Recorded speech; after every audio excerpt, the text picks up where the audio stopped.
Hi everyone, my self Vineet Vishwakarma. आज का हमारा टॉपिक रहने वाला है रियल नंबर, जो कि क्लास 10th का टॉपिक है। देखते हैं रियल नंबर क्या होता है। Real number is the combination of real number is the combination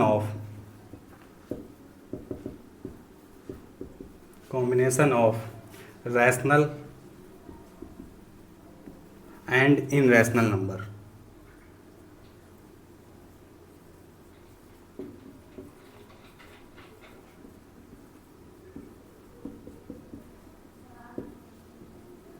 real number क्या होता है? Real number is the combination of rational and irrational number. यानी जो रियल नंबर होते हैं वो रैशनल और इनरैशनल नंबर के कॉम्बिनेशन होते हैं। और रियल नंबर को हम लोग नंबर लाइन पे भी क्या कर सकते हैं, दिखा सकते हैं। रैशनल नंबर वो नंबर होते हैं जिनको पी अपॉन की फॉर्म में लिखा जा सकता है। रैशनल नंबर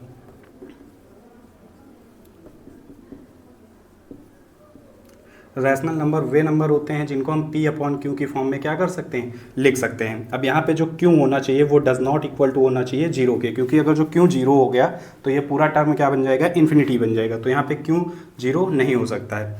जैसे रैशनल नंबर में कुछ एग्जांपल ले लेते हैं। जैसे मान लीजिए 5 है, तो ये हमारा कैसा नंबर है, रैशनल नंबर है, क्योंकि इसके अपॉन में हम 1 लिख सकते हैं, जो कि ये किस फॉर्म में हो गया, पी अपॉन क्यू की फॉर्म में हो गया। ऐसे ही अगर जो रूट 5 ले लें तो ये हमारा इनरैशनल नंबर हो जाएगा। क्यों? क्योंकि इसका परफेक्ट स्क्वायर पॉसिबल नहीं है। तो ये हमारा कैसा नंबर है, इनरैशनल नंबर है। 5 है तो ये हमारा रैशनल नंबर है, और रूट 5 हो जाएगा तो ये कैसा नंबर है, इनरैशनल नंबर है। तो रैशनल नंबर और इनरैशनल नंबर दोनों नंबरों को जब हम लोग एक नंबर लाइन पे दिखाते हैं तो उसे हम लोग क्या बोलते हैं, रियल नंबर बोलते हैं। जैसे यहाँ पे 0 हो गया, इधर 1 हो गया, यहाँ 2 हो गया, यहाँ 3 हो गया, यहाँ 4 हो गया। ऐसे इधर आएंगे तो यहाँ आएगा -1, -2, -3 और यहाँ पे आएगा -4। ठीक है। अब जैसे ये 1, 2, 3, 4 ये हमारे रैशनल नंबर है। कैसे नंबर है, रैशनल नंबर।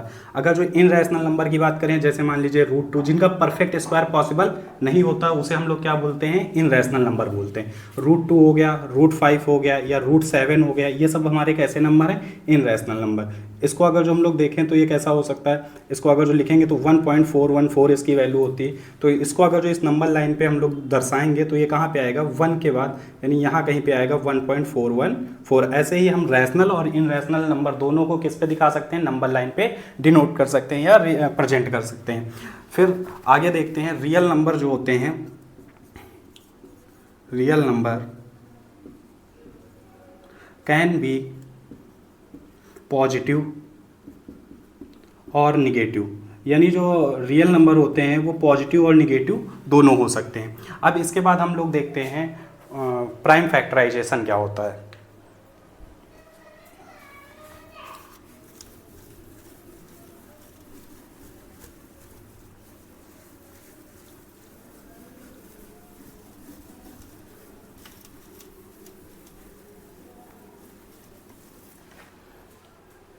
अब हम लोग आगे देखते हैं fundamental theorem of arithmetic.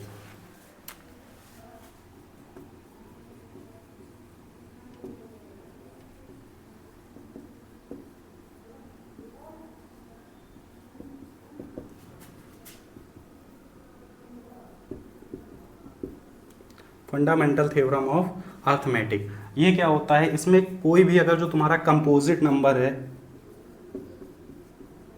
Composite number, तो उसको हम लोग प्रोडक्ट ऑफ प्राइम्स के फॉर्म में लिख सकते हैं। प्रोडक्ट ऑफ प्राइम्स, यानी किसी भी कंपोजिट नंबर को प्रोडक्ट ऑफ प्राइम के फॉर्म में लिख सकते हैं। ये कौन बताता है, फंडामेंटल थ्योरम अर्थमेटिक बताता है। अच्छा, देखते हैं कैसे। जैसे मान लीजिए हम एग्जांपल के लिए 2 नंबर ले लेते हैं। यहाँ पे पहला नंबर ले लिए, जैसे मान लीजिए 25 या मान लीजिए 50 ले लेते हैं। एक नंबर हम लोग ले लेते हैं 50 और एक ले लेते हैं 125। ठीक है ना। तो इनका हम लोग प्राइम फैक्टराइजेशन करते हैं। प्राइम फैक्टराइजेशन कैसे करते हैं, जैसे यहाँ पे लिख लिया पहले 50, फिर इसका फैक्टर करते हैं। तो ये पहले 2 से जाएगा, किससे जाएगा, 2 से इसको डिवाइड करते हैं तो यहाँ पे आ जाएगा 25। फिर अगर जो 2 से डिवाइड करेंगे तो ये आ जाएगा, 2 से होगा नहीं, सॉरी। तो अब इसको करते हैं 5 से, तो ये आ जाएगा 5। फिर अगर जो 5 से डिवाइड करेंगे तो ये आ जाएगा 1। ऐसे ही अगर जो हम लोग 125 का फैक्टर करें तो यहाँ पे 125 का फैक्टर करेंगे तो ये जाएगा 5 से, और यहाँ पे आएगा 25। फिर अगर जो इसको 5 से करेंगे तो ये आएगा 5, और फिर 5 से करेंगे तो ये आ जाएगा 1। ठीक है। तो इसको हम लोग 50 को हम लोग कैसे लिख सकते हैं, प्राइम्स के फॉर्म में अगर जो इसको लिखें तो ये आ जाएगा 2 × 5 × 5 के फॉर्म में लिख सकते हैं। ऐसे ही अगर जो हम लोग किसको 125 को देखें तो उसको कैसे लिख सकते हैं, 2 नहीं है, वहाँ पे 5 है, तो यहाँ जाएगा 5 × 5 × 5 के फॉर्म में लिख सकते हैं। ठीक है, अब जरा हम लोग इसका HCF और LCM निकाल के देखते हैं। अगर जो हम लोग इसका HCF निकालेंगे, क्या निकालेंगे, HCF क्या होता है, हाईएस्ट कॉमन फैक्टर। HCF क्या होता है, हाईएस्ट कॉमन फैक्टर। ठीक है, तो इसमें देखते हैं HCF कैसे निकालते हैं, जो इसमें कॉमन होता है, यानी 2 नंबर लिखें, दोनों, ये फर्स्ट नंबर हो गया, ये सेकंड नंबर। फर्स्ट नंबर और सेकंड नंबर में जो कॉमन होता है उसको यहाँ पे लिख देते हैं। तो जैसे देखिए इसमें 5 दोनों जगह पे रहे तो ये हमारा क्या हो गया, कॉमन। और यहाँ पे देखिए एक और 5 क्या है, दोनों नंबर में है, तो ये भी क्या है, कॉमन। तो यहाँ क्या आ जाएगा 5 × 5, तो ये हमारा क्या हो गया 25। HCF हमारा कितना हो जाएगा 25। ऐसे ही अगर जो LCM निकालेंगे, क्या निकालेंगे, LCM, इसको बोलते हैं लीस्ट कॉमन मल्टीपल। क्या बोलते हैं, लीस्ट कॉमन मल्टीपल। HCF का मतलब क्या होता है, हाईएस्ट कॉमन फैक्टर। तो लीस्ट कॉमन मल्टीपल निकालेंगे तो वो क्या होगा, जो हमको दोनों नंबर्स में कॉमन मिल रहा पहले उसको लिख लेते हैं। जैसे यहाँ पे देखिए दोनों नंबर में 5 कॉमन है तो 5 लिख लिए। फिर देखिए पहले नंबर में बचा क्या, 2 बचा, तो यहाँ पे क्या लिख देंगे 2। फिर सेकंड नंबर में क्या बचा, देखो 5 बचा कि नहीं, तो इसको यहाँ पे क्या लिख देंगे 5। फिर इसका सबका क्या कर देंगे, मल्टीप्लाई। तो देखिए 5 5 जा हो जाएगा 25, 25 2 जा कितना हो जाएगा 50, 55 जा कितना हो जाएगा 250। तो ये इसका क्या हो गया, LCM। अब हमने HCF निकाल लिया, LCM निकाल लिया। ये हमारा फर्स्ट नंबर था और ये हमारा सेकंड नंबर था। अब हम लोग एक रिलेशन देखेंगे HCF और LCM में, तो इसको नोट कर लीजिए तब तक की।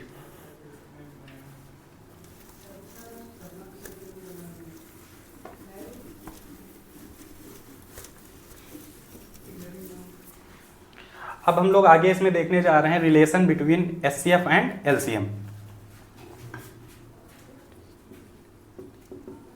Relation between HCF and LCM। देखिए जैसे हमने अभी एग्जांपल के लिए जो लिया था उसी को वापस देखते हैं। यहाँ पे पहला नंबर था 50, इसको बोल देते हैं फर्स्ट नंबर। क्या बोल देते हैं, फर्स्ट नंबर। और दूसरा नंबर हमारा कितना था 125, तो इसको बोल देते हैं सेकंड नंबर। ये हमारा हो गया सेकंड नंबर। तो ये फर्स्ट नंबर हो गया और ये सेकंड नंबर। अब रिलेशन क्या होता है, रिलेशन होता है, अभी हमने इसका HCF और LCM भी निकाला था। तो फर्स्ट नंबर का जो हमने इन दोनों का अगर जो हम लोग HCF निकाले थे तो वो आया था, HCF आया था कितना 25 आया था। ठीक है, अब मान लीजिए हमको यहाँ पे LCM फाइंड करना है। क्या फाइंड करना है, LCM। तो इसके लिए एक फार्मूला होता है, वो देखिए LCM multiply HCF equal to होता है यहाँ पे first number multiply second number.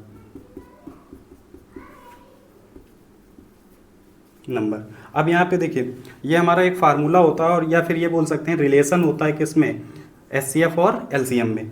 HCF की वैल्यू दी है और LCM की हमको फाइंड करना है, तो यहाँ पे लिख देंगे LCM। और HCF की कितनी दी है 25, ठीक है। और यहाँ पे फर्स्ट नंबर हमारा कितना है 50, तो 50 लिख देंगे। और सेकंड नंबर हमारा कितना है 125, तो यहाँ पे कितना लिख देंगे 125, ठीक है। अब यहाँ देखिए 25 1 जा 25, 25 2 जा 50, तो यहाँ से हमारा LCM कितना आ जाएगा 250। और अभी हम लोगों ने पीछे निकाला भी था तो उसका भी LCM कितना आया था 250। यानी कि ये एक रिलेशन है जिससे हम लोग क्या कर सकते हैं, अगर जो LCM दिया है तो HCF निकाल सकते हैं, या फिर LCM और HCF दिया है और कोई एक नंबर दिया है दोनों में से और दूसरा नंबर पूछा जा रहा, तो वो भी हम लोग क्या कर सकते हैं, इस फार्मूले से निकाल सकते हैं। तो ये इंपॉर्टेंट फार्मूला है, इसको लिख लीजिए। अब इसके बाद हम लोग नेक्स्ट टॉपिक देखते हैं, जैसे कोई भी नंबर को बोल देता है इनरैशनल प्रूफ करें तो कैसे करेंगे। जब तक के लिए इसको नोट कर लीजिए।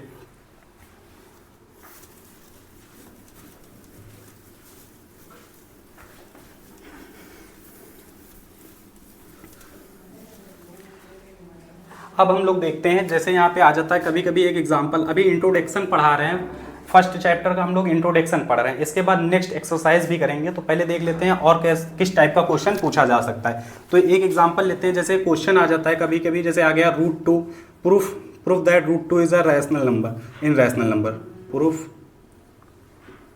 That √2 is in rational number.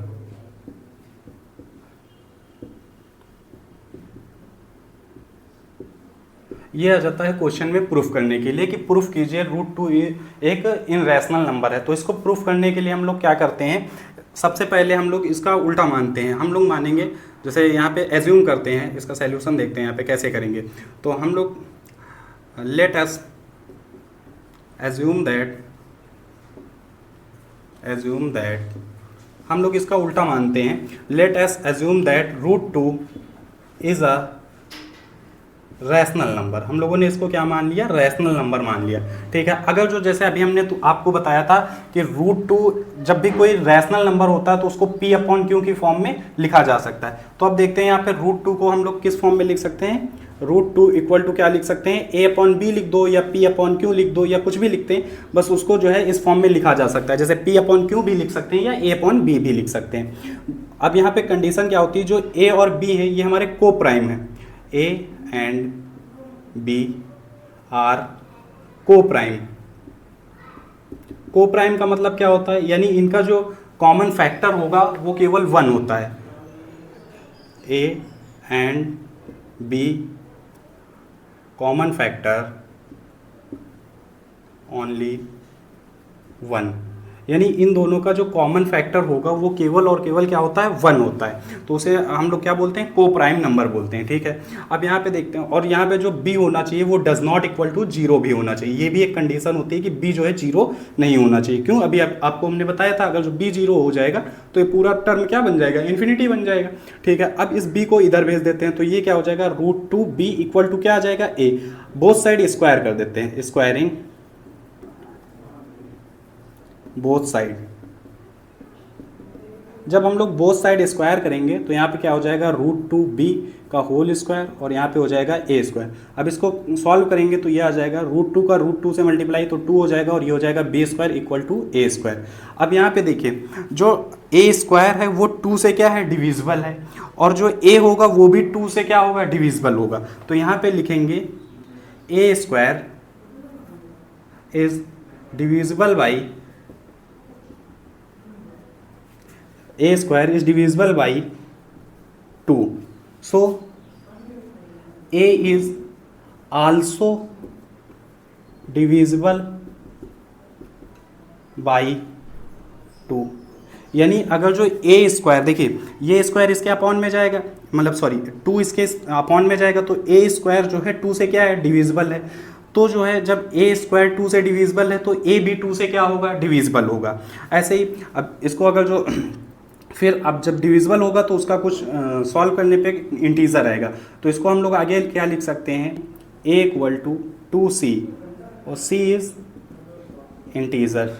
c क्या है हमारा, एक इंटीजर है। ठीक है, तो जब c इंटीजर है तो यहाँ पे हम लोग a की वैल्यू रख देंगे। a की वैल्यू हमारी, या पहले हम लोग बोथ साइड स्क्वायर कर देते हैं, यहाँ पे both squaring both side, squaring both side, both side क्या कर देते हैं, स्क्वायर कर देते हैं। तो यहाँ पे क्या आ जाएगा, a स्क्वायर इक्वल टू यहाँ पे क्या हो जाएगा, 2 का स्क्वायर करेंगे 2c का होल स्क्वायर, तो यहाँ पे हो जाएगा a स्क्वायर इक्वल टू यहाँ पे हो जाएगा 4c स्क्वायर। अब a स्क्वायर की वैल्यू यहाँ से रख देते हैं, a स्क्वायर की वैल्यू कितनी थी, 2b स्क्वायर, तो यहाँ पे क्या आ जाएगा 2b स्क्वायर इक्वल टू में क्या है 4c स्क्वायर। ठीक है, अब यहाँ पे अगर जो हम लोग देखें तो ये 2 से ये कैंसिल हो जाएगा, तो ये आ जाएगा हमारा 2। ठीक है, तो यहाँ पे लिख देंगे b स्क्वायर इक्वल टू क्या आ जाएगा, 2c स्क्वायर। ठीक है, तो b स्क्वायर इक्वल टू क्या आ गया, 2c स्क्वायर। ऊपर का आप लोग नोट कर चुके होंगे तो थोड़ा सा रफ कर रहे हैं।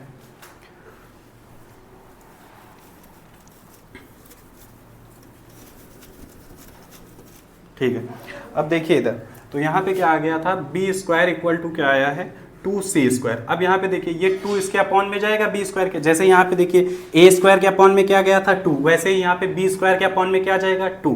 तो इसको यहाँ पे हम लोग क्या लिख सकते हैं, b square is divisible by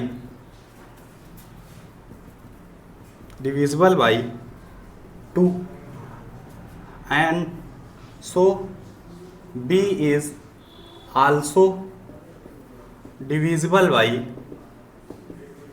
2। यानी अगर जो b स्क्वायर, देखिए b स्क्वायर के अपॉन में 2 जाएगा तो b square is divisible by 2, so b is also divisible by 2। अब यहाँ पे हम लोगों ने क्या देखा था, a एंड b कैसे को प्राइम नंबर है, और इनका जो है कॉमन फैक्टर केवल क्या, कॉमन क्या हो सकता है, common factor, sorry common factor यहाँ भी लिखना चाहिए, कॉमन फैक्टर केवल क्या होगा, 1 होगा। लेकिन यहाँ पे देखिए इसका भी फैक्टर कितना आ रहा है, मतलब कॉमन क्या आ रहा है, 2, और यहाँ भी क्या आ रहा है, ए में कितना आ रहा है, कॉमन फैक्टर 2 आ रहा है, दोनों में क्या आ रहा है, 2 आ रहा है। इसका मतलब जो हम लोगों ने एज्यूम किया था वो क्या हो गया, गलत प्रूफ हो गया। तो यहाँ पे आ जाएगा, लिख सकते हैं हम लोग, सो √2 इज अ इनरैशनल नंबर, या ऐसे लिख सकते हैं assumption is wrong rational number. धन्यवाद तब तक के लिए।